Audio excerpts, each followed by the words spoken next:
안녕하십니까? 김용일 목사입니다. 오늘은 하나님의 진노하심이 임하는 것을 피하라, 이런 제목으로 하나님 말씀 함께 나누도록 하겠습니다.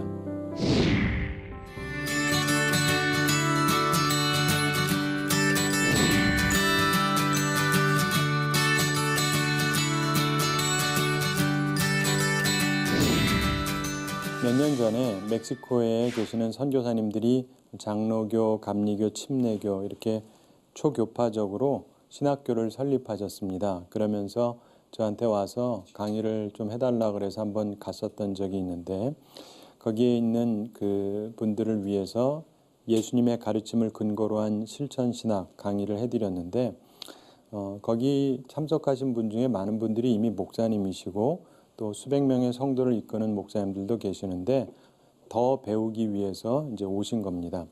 근데 제가 거기서 이제 말씀을 전하고 이제 미국으로 들어갈 때였는데, 미국에 들어갈 때 미국 세관에서 그 직원이 제 여권을 보더니 당신은 미국에 들어올 수 없습니다. 그래요.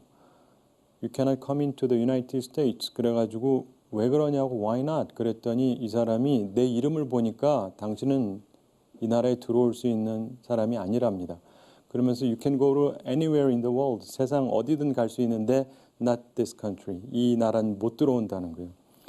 그래가지고 그런 일 처음이었거든요. 그래서 왜 그러냐 그랬더니 당신 이름이 북한의 최고 지도자랑 이름이 같다. 김정일하고 김용이라고 비슷하다고 농담을 한 겁니다. 농담. 좀 썰렁한 유머였는데, 제가 출입국을 많이 했지만 그런 경험은 처음이었었는데, 여러분 우리 살아가면서 오면은 좋은 일, 나쁜 일 이렇게 많이 생기는데, 오늘은 특별히 안 좋은 일에 대해서 생각을 해보려고 합니다. 그러면서 하나님의 진노하심이 임하는 것을 피하라, 이런 제목으로 하나님의 말씀을 나누려고 합니다. 여러분, 우리 대한민국은 남과 북이 지금도 대치하고 있습니다.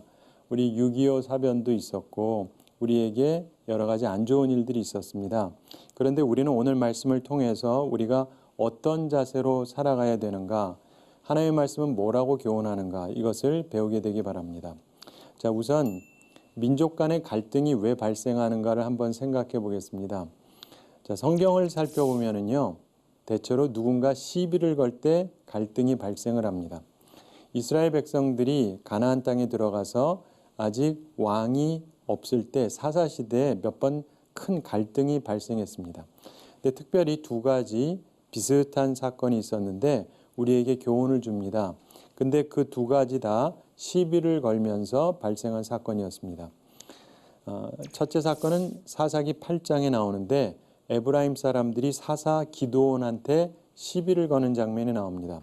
그 8장 1절에 보면 에브라임 사람들이 기드온에게 이르되 내가 미디안과 싸우러 갈 때 우리를 부르지 아니하였으니 우리를 이같이 대접하면 어찌 됨이냐 하고 그와 크게 다투는지라, 이런 말씀이 나옵니다. 잘 아시는 대로 기드온은 300용사 가지고 전쟁에서 승리한 사람입니다. 그런데 이 에브라임 사람들이 왜 우리를 부르지 않았느냐 하면서 이 다툼을 겁니다. 자, 그리고 에브라임 사람들은요, 시비를 거는 게 좀 습관적이었던 것 같아요. 나중에 사사기 12장에 보면 이 에브라임 사람들이 사사 입다한테도 시비를 거는 장면이 나옵니다. 거기 12장 1절에 보면 에브라임 사람들이 모여 북쪽으로 가서 입다에게 이르되 내가 암몬 자손과 싸우러 건너갈 때 어찌하여 우리를 불러 너와 함께 가게 하지 아니하였느냐, 우리가 반드시 너와 내 집을 불사리라 하니. 여기서 보면 사사 입다에게는 조금 더 심하게 시비를 거는 장면이 나옵니다. 여러분, 이 싸움이라고 하는 것은 누군가 시비를 걸기 때문에 잘 발생합니다. 따라서 우리는 시비를 거는 행동을 삼가야 하는 것입니다. 지혜 말씀인 잠언 17장 14절에 보면 이런 말씀이 나오죠. 다투는 시작은 뚝에서 물이 새는 것 같은즉 싸움이 일어나기 전에 시비를 그칠지니라. 이걸 생각하면서 우리는 내가 먼저 시비 거는 사람이 되지 않도록 조심해야 될 것입니다. 그리고 또한 갈등과 시비가 있을 때 이걸 어떻게 다룰 것이냐, 이것도 또 중요해요. 왜냐하면 살다 보면은 어려움이 항상 생기거든요. 그런데 이걸 어떻게 다루느냐에 따라서 전혀 다른 방향으로 갈 수가 있습니다. 자, 아까 얘기했던 에브라임하고 사사 기드온과의 갈등, 이것은 기드온이 부드럽게 말해서 이 문제를 지혜롭게 평화롭게 잘 해결했습니다. 사사기 8장 2절에 보면 기드온이 그들에게 이르되 내가 이제 행한 일이 너희가 한 것에 비교되겠느냐, 에브라임의 끝물 포도가 아비에셀의 만물 포도보다 낫지 아니하냐. 그러면서 3절에서 하나님이 미디안의 방백 오레프와 스웹을 너희 손에 넘겨주셨으니 내가 한 일이 어찌 능히 너희가 한 것에 비교되겠느냐, 이렇게 말합니다. 그랬더니 그 사람들의 노여움이 풀렸다, 이렇게 성경이 설명합니다. 잠언 15장 1절 말씀 그대로죠. 유순한 대답은 분노를 쉬게 하여도 과격한 말은 노를 격동하느니라. 여러분, 시비가 있을 때 부드럽게 답하려고 노력하시기 바랍니다. 그러면 분노가 사그러질 때가 많습니다. 이것이 지혜인 것입니다. 그런데 에브라임하고 사사 입다와의 갈등, 이것은 내전으로 갑니다. 사사기 12장에 보면은 에브라임 사람들이 시비를 거니까 입다가 이렇게 얘기합니다. 2절에 나와 내 백성이 암몬 자손과 크게 싸울 때에 내가 너희를 부르되 너희가 나를 그들의 손에서 구원하지 아니한 고로 3절에 나는 너희가 도와주지 아니하는 것을 보고 내 목숨을 돌보지 아니하고 건너가서 암몬 자손을 쳤더니 여호와께서 그들을 내 손에 넘겨주셨거늘 너희가 어찌하여 오늘 내게 올라와서 나와 더불어 싸우고자 하느냐. 이렇게 얘기하면서 결국 입다가 에브라임하고 싸웁니다. 그러면서 싸움에서 이기는데 도망하는 사람들을 요단강 나루턱에서 잡아 죽였습니다. 이 사람들더러 발음을 해보라 그러고 어떤 지역 사람은 발음을 잘 못하기 때문에 이 에브라임 사람들을 발음으로 잡아요. 그래서 자그마치 10,000명, 20,000명, 30,000명을 넘어서 42,000명을 죽였습니다. 자, 시비가 붙었을 때 과격한 말을 하느냐, 유순한 말을 하느냐, 결과를 상당히 다르게 만듭니다. 따라서 우리는 과격한 말을 삼가고 유순한 말을 할 필요가 있는 것입니다. 왜 그렇습니까? 분노를 삭히기 때문에 그렇습니다. 사람의 감정을 자극하지 말아야 됩니다. 나쁜 감정을 자극하지 마세요. 그러다가 최악의 결과를 가져오기 쉽기 때문에 그렇습니다. 2016년 7월에 어떤 50대 일용직 노동자가 로또에 당첨이 됐답니다. 40억 큰 게 됐는데 그러면서 자기가 살던 지역에서 34평짜리 아파트를 샀답니다. 서울이 아니니까 좀 싸게 샀죠. 근데 그 다음 달에 두 여동생이 찾아왔습니다. 20년 동안 교류가 별로 없었는데 오빠가 큰 돈이 생겼다는 얘기를 듣고는 찾아온 거예요. 그리고 자기들한테도 돈을 좀 달라. 근데 오빠는 별로 줄 생각이 없고 그래서 서로 다툼이 생겼습니다. 그러면서 그 어머니는 본래 이 아들을 돌보면서 잘 살았었는데 이 남자가 또 이혼하고 한 20년 동안 그 사람에게 딸과 아들이 있는데 이 아이를 키워준 고마운 어머니였어요. 그런데 이 과정을 통해서 어머니 두 여동생하고 관계가 멀어지면서 아예 관계를 끊어버렸습니다. 근데 여동생들이 오빠가 전화를 받지도 않으니까 나중에 문자로 욕설도 남기고 집을 수소문해서 와서 문 열어달라 그러는데 열어주지도 않고 그랬더니 열쇠 수리공을 불러가지고 집을 무단으로 침입했답니다. 그래서 오빠가 또 경찰에 고소했답니다. 그러면서 8개월간 법정 공방이 벌어졌답니다. 그러면서 협박, 주거 침입 이런 것들이 유죄로 인정이 되어서 징역 1년, 집행유예 3년, 사회봉사 200시간을 선고받았다 그럽니다. 근데 그렇게 판결이 나긴 했는데 경찰서 관계자가 이렇게 말합니다. 경제적으로 어려운 집안인데 오랫동안 떨어져 살아서 가족에도 약해졌는데 거액의 돈이 생긴 것이 그 집안의 행운이 아니라 오히려 형제를 원수처럼 만든 것 같다. 이렇게 얘기를 했다 그럽니다. 좀 씁쓸한 일이죠. 자, 우리가 우리에게 주어진 상황을 어떻게 관리하느냐, 이 굉장히 중요한 것입니다. 자, 그러면 우리가 한 가지 물어봐야 될 게 있습니다. 그러면 우리는 무조건 평화만을 추구해야 되는가 하는 질문입니다. 아니면 싸워야 되는가? 역시 성경을 보시면 성경의 답은 그렇습니다. 때에 따라 다르다는 것입니다. 따라서 우리는 하나님의 지시를 따르는 것이 중요하죠. 잘 분별하고 하나님의 뜻을 따르는 것이 중요합니다. 사사기 20장에 보면은 이스라엘 자손들이 모여서 베냐민 지파하고 전쟁을 벌입니다. 이때는 하나님께서 허락을 하셨어요. 그래서 그 결과로 여전히 하나된 통일된 나라로 지내게 됩니다. 그래서 때로는 싸움이 오히려 분열을 막기도 해요. 중요한 것은 하나님의 지시를 따르는 것입니다. 여러분, 우리가 세계적으로 잘 아는 미국의 역사 중에 남북전쟁이 있지 않습니까? 그 당시에 미국 대통령이 링컨 대통령이었습니다. 근데 남과 북이 서로 생각이 달라졌어요. 그때 링컨 대통령이 기도했습니다. 이걸 어떻게 할 것인가? 그리고 전쟁하기로 결정을 했던 거예요. 그리고 전쟁을 합니다. 그리고 이기고 미국의 분열을 막았던 것입니다. 때로는 전쟁이 분열을 막기도 한다는 것이죠. 자, 그런데 어떤 경우는 싸움을 피하고 분열해야 될 때도 있습니다. 다윗과 솔로몬 시대까지는 이스라엘이 한 나라를 이룹니다. 그렇지만 열왕기상 12장에 보면 솔로몬의 아들 르호보암 때 이스라엘의 10지파가 반란을 일으키죠. 그리고 여로보암을 세웁니다. 그래서 소위 남과 북이 갈라지게 됩니다. 이 남쪽인 솔로몬의 아들 르호보암이 용사를 모아서 전쟁을 하려고 합니다. 통일 전쟁을 하려고 하죠. 근데 그때 하나님 말씀이 하나님의 사람 스마야에게 임합니다. 그러면서 형제 이스라엘 자손과 싸우지 말라는 말씀을 받습니다. 그러면서 말씀에 순종해요. 그래서 남북이 갈라집니다. 그리고 그렇게 지내게 되어 싸움을 피하고 분열한 것입니다. 여러분, 우리의 목표는 하나됨 혹은 분열됨이라기보다 하나님의 뜻을 따르는 것입니다. 우리에게 무엇이 가장 좋은지는 하나님이 아시기 때문입니다. 근데 특이한 것은 열왕기상 14장 30절에 보면 그 르호보암하고 여로보암 사이에 항상 전쟁이 있으니라 이런 말씀이 나와요. 이들은 이후에 하나님의 말씀을 버리고 서로 자기가 통일하려고 전쟁을 한 거예요. 그렇다고 통일이 되지는 않았습니다. 여기에 비극이 있습니다. 싸운다고 하나가 되는 것도 아니에요. 따라서 어차피 하나도 되지도 않을 것이라면 전쟁은 피하는 것이 옳지 않습니까? 그냥 서로 죽이고 피해만 보고 끝나는 무의미한 죽음을 보기 때문입니다. 여러분, 독일은 동서독으로 갈라져 있었습니다. 그래서 통일이 됐으니까 우리도 그런 얘기를 많이 하는데 이 동서독하고 우리 한국하고는 좀 큰 차이가 있죠.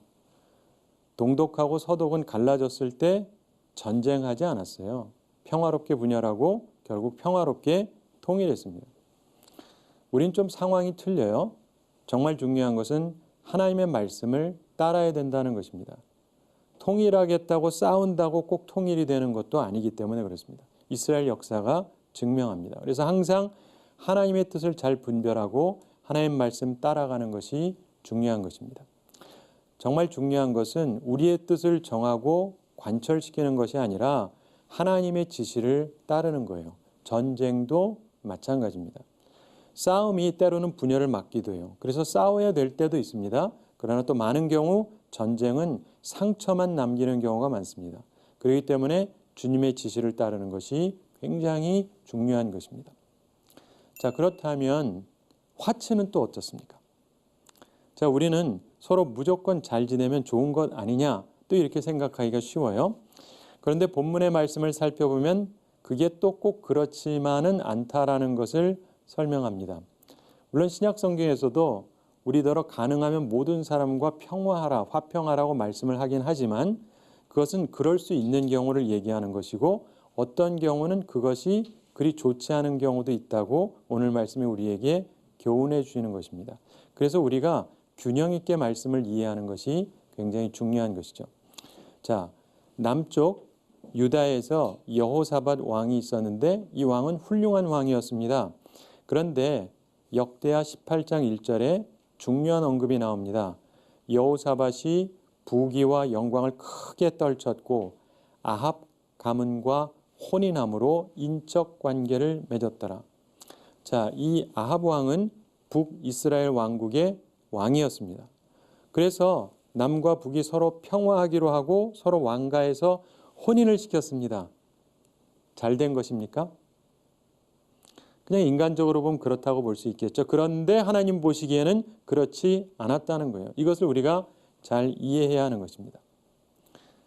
그 일이 있고 나서 2년 후에 이스라엘 왕 아합이 길르앗 라못을 치자고 합니다. 북쪽을 치자는 것인데 선지자들에게 묻습니다. 그러면서 시드기야를 비롯한 선지자들이 아람 사람을 진멸할 것을 예언합니다. 근데 미가야 선지자는 패배할 것을 예언합니다. 그런데도 불구하고 이들이 남북이 연합해서 전쟁을 일으킵니다. 그리고 전쟁에서 많은 사람이 예언했던 긍정적인 대로 되지 않고 이 미가야가 예언했던 부정적인 결과대로 전쟁에서 남북 연합군이 패배합니다. 그리고 아합 왕이 죽임을 당해요. 그리고 오늘 본문의 이야기가 나오는 것입니다. 오늘 본문 1절에서 유다 왕 여호사밧이 평안히 예루살렘에 돌아와서 그의 궁으로 들어가니라. 이것은 정말 편안하다 이런 뜻이 아니고 죽지 않고 살아서 돌아왔다는 뜻에서 평안히 돌아왔다는 것이에요. 그 다음에 2절을 보십시오. 하나니의 아들 선견자 예후가 나가서 여호사밧 왕을 맞아 이르되 왕이 악한 자를 돕고 여호와를 미워하는 자들을 사랑하는 것이 옳으니까. 그러므로 여호와께서 진노하심이 왕에게 임하리이다. 이런 말씀이 나옵니다. 선지자 예후가 책망을 합니다. 여호사밧 왕이 악한 자인 이 아합 왕을 돕고 여호와를 미워하는 자들, 이 북이스라엘을 사랑하는 것이 옳으냐 이렇게 책망합니다. 그러므로 결과로 여호와께로부터 진노하심이 왕에게 임하리이다. 이렇게 예언합니다. 3절에서 그러나 왕에게 선한 일도 있으니 이는 왕이 아세라 목상들을 이 땅에서 없애고 마음을 기울여 하나님을 찾음이니이다 하였더라. 무슨 말입니까? 잘했던 것도 있다 이런 뜻입니다. 사랑하는 성도 여러분, 같은 민족이라고 하더라도 하나님을 미워하는 자를 사랑하는 것은 옳지 못하다. 그러다가 하나님의 진노하심을 함께 받는다. 이게 성경이 말씀하는 교훈입니다. 여호사밧이 며느리로 맞은 북아합 왕의 공주, 그 공주의 이름이 아달랴였습니다. 근데 이 여인이 미모가 어땠는지는 모르겠으나 내적으로 아주 악한 여인이었습니다. 그래서 이 여인이 자기 남편이 나중에 왕이 되는데 남왕국의 왕이 되죠. 그런데 8년 만에 죽습니다. 그러면서 그 아들이 왕이 되는데 또다시 1년 만에 죽습니다. 그랬더니 아달랴가 유다 집안의 왕국의 씨를 전부 다 진멸해버립니다. 그리고 자기가 다스립니다. 아주 무서운 여인이죠. 모든 사람 다 죽여버리고 씨를 멸하고 자기가 다스려요. 그런데 마침 한 아이를 제사장이 숨깁니다. 그래서 이후에 다시 왕으로 세워요. 그런데 이런 악한 일이 계속되면서 결국 북왕국이 망하고 나중에 남왕국도 망하게 되었습니다. 이게 이스라엘의 역사예요. 여러분, 예전에 미국은 유럽과 영국을 떠나서 새로운 나라를 일으켰습니다. 그들과 관계가 나쁠 때 오히려 미국은 좋아졌던 경향이 있어요. 근데 언제부턴가 친한 관계를 추구하고 있습니다. 근데 그러면서 나쁜 영성이 점점 침투해 들어오고 있습니다. 그러면서 미국도 영적으로 같이 침몰해가는 중이다. 우린 이렇게 봅니다. 사랑하는 성도들은 무조건 화친하는 게 좋은 거냐? 성경은요, 그러다가 같이 망한다고 말씀합니다. 성경의 경고를 가볍게 여기지 마시기 바랍니다. 우리 말씀을 정리합니다. 첫째로 서로 시비를 그쳐야 된다는 거예요. 상대방이 시비를 걸어올 때 그때 우리가 어떻게 해야 되느냐? 과격한 말을 삼가고 유순한 답으로 노를 자제시킬 필요가 있습니다. 두 번째로 그런데 때로는 또 싸워야 될 때가 있어요. 무조건 싸움을 피하는 것이 아니라 전쟁이 오히려 분열을 막는 유일한 길이 될 수도 있어요. 중요한 것은 하나님의 지시를 따르되 전쟁을 피하라고 하면 또 피해야 됩니다. 통일을 위한 전쟁, 이것도요 꼭 뜻대로 되는 게 아닙니다. 어떤 경우는 그냥 나누이는 게 하나님의 뜻일 수가 있어요. 정말 중요한 것은 하나님의 뜻을 따르는 것입니다. 우리에게 이러한 깨달음이 매우 중요합니다. 하나님께서 우리를 향하신 뜻이 무엇인가? 우리가 원하는 것이 무엇인가가 아니라 하나님께서 우리를 향해서 뜻하시는 바가 무엇인가? 이걸 정말 신중하게 고민하면서 하나님의 뜻을 찾을 필요가 있어요. 그리고 하나님께서 하라시는 대로 해야 됩니다. 내가 하고 싶은 것을 하는 것이 아니라 우리의 소원이 문제가 아니라 하나님의 뜻을 따라 살아가는 것. 이것이 정말 중요한 일인 것입니다. 또한 세 번째 기억할 것은 혼인은 가장 대표적인 화친 죄악이에요. 근데 이거 잘못하면 서로 망하는 길입니다. 하나님께서 미워하는 자를 사랑하지 말아야 돼요. 여러분 뭐 누구든 사랑하는 거 좋은 거 아니겠어요? 원수를 사랑하라고도 하셨으니까.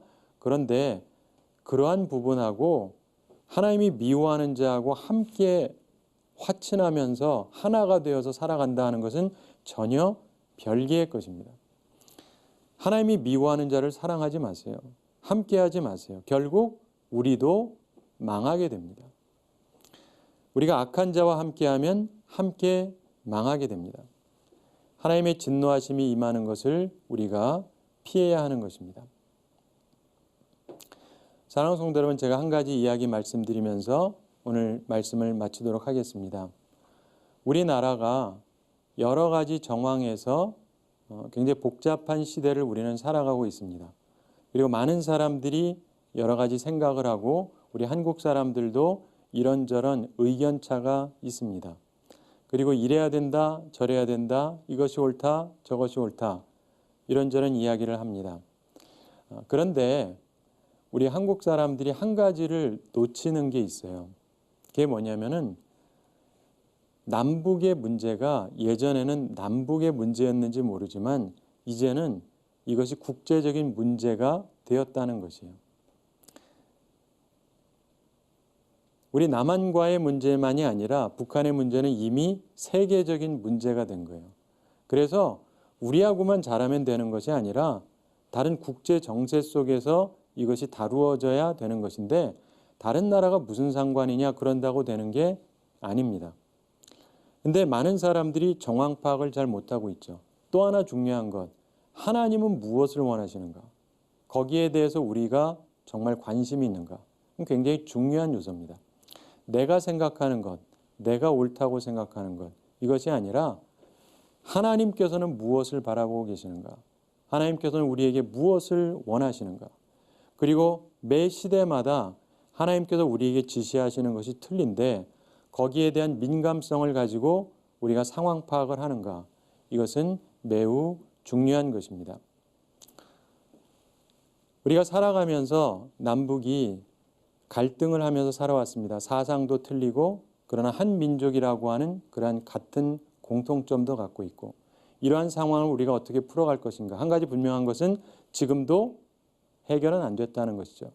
그리고 쉬운 해결점이 있는 것도 아니고 근데 적어도 우리 믿는 사람들은 하나님 앞에서 하나님께서 우리를 향하신 뜻이 무엇인가?